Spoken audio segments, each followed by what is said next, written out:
ಕುಕನೂರಿನ bus ನಿಲ್ದಾಣದಿಂದ ಅನ್ನದಾನೇಶ್ವರ ಹಾಗೂ KEB ರಸ್ತೆಗಳು ಹಿಂದೆ ಗುರುಕುಲ ಮಾರ್ಗವಾಗಿದ್ದವೆಂದು 1992ರಲ್ಲಿ ಪತ್ತೆಯಾದ ಒಡೆದ ಶಿಲ್ಪಕಲೆಗಳು ಮೌನವಾಗಿ ಸಾಕ್ಷ್ಯ ನೀಡುತ್ತವೆ. ಆದರೆ ದುರಾದೃಷ್ಟವಶಾತ್ ಇವತ್ತು ಅವುಗಳ ಯಾವುದೂ ಕಾಣಿಸುವುದಿಲ್ಲ. ಗುರುಕುಲ ಶಿಕ್ಷಣ ಪದ್ಧತಿಯ ಮಹತ್ವವನ್ನು ಲಕ್ಕುಂಡಿ, ಬೆಳ್ಳಿಗಾವೆ ಮತ್ತು ಲಕ್ಷ್ಮೇಶ್ವರದ ಶಾಸನಗಳು ಸ್ಪಷ್ಟವಾಗಿ ತಿಳಿಸುತ್ತವೆ. ಅಲ್ಲಿ ವೇದವಿದ್ಯೆ, ಶಿಲ್ಪಕಲೆ ಹಾಗೂ ಸಮರ ಕಲೆಗಳ ಶಿಕ್ಷಣ ನಡೆಯುತ್ತಿತ್ತು.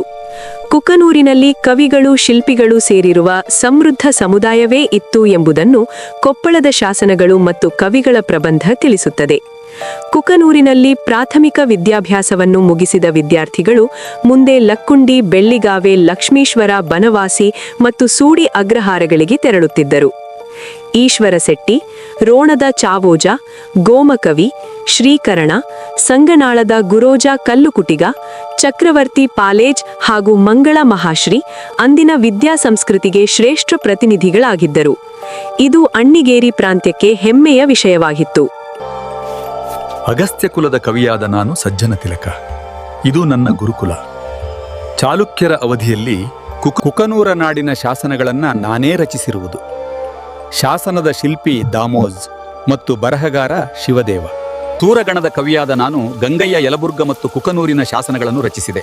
ನನಗೆ ಸಹಾಯಕರಾಗಿ ಶಿಲ್ಪಿಗಳಾದ ಕಣುಗಣ ಮತ್ತು ಮದ್ದನಾಚಾರ್ಯ ಲಿಖಿತಂಬಿದ್ರು. ಯದವರ ದೊರೆಯಾದ ನಾನು ಬಿಲ್ಲಂ ಚಾಲುಕ್ಯರ ಸೋಮೇಶ್ವರನ್ನು ಯುದ್ಧದಲ್ಲಿ ಸೋಲಿಸಿ ಯಲಬುರ್ಗ, ಕುಕನೂರ, ಕಿಸುಕಾಡು, ತರ್ಧವಾಡಿ ವಶಪಡಿಸಿಕೊಂಡು ಮುಂದೆ ಬೆಳುವಲದ ರಾಜಧಾನಿ ಅಣ್ಣಿಗೇರಿಯನ್ನ ಗೆದ್ಕೊಂಡು ಅದನ್ನ ನನ್ನ ಎರಡನೇ ರಾಜಧಾನಿಯಾಗಿ ಮಾಡಿಕೊಂಡೆ.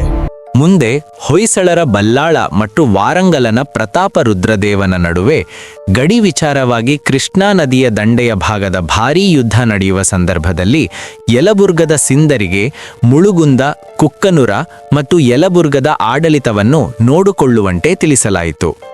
ಈ ಮಹತ್ವದ ಐತಿಹಾಸಿಕ ವಿಚಾರವು ಮುಳುಗುಂದ ಶಾಸನದಲ್ಲಿ ಸ್ಪಷ್ಟವಾಗಿ ಉಲ್ಲೇಖಗೊಂಡಿದೆ.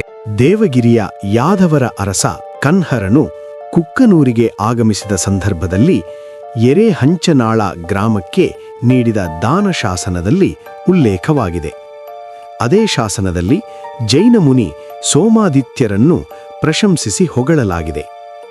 ಪ್ರೌಢಶಾಲೆ ನಿರ್ಮಾಣದ ಸಮಯದಲ್ಲಿ ಪತ್ತೆಯಾಗಿದ್ದು ಈ ಪ್ರದೇಶದ ಇತಿಹಾಸಕ್ಕೆ ಸಾಕ್ಷಿ. ಕೊಪ್ಪಳದಲ್ಲಿ ಜಿನಾಲಯವನ್ನು ಕಟ್ಟಿಸಿದ ಬನವಾಸಿಯ ಮಹಾಮಂಡಲೇಶ್ವರ ಶಂಕರಗಂಡ ಜಿನಾಲಯದ ವ್ಯವಸ್ಥೆಯ ನಿರ್ವಹಣೆಗೆ ಕುಕ್ಕನೂರು ಮತ್ತು ಶಾಂತವುಳ ಭೂಮಿಯನ್ನು ದತ್ತಿಯಾಗಿ ನೀಡಿದನು.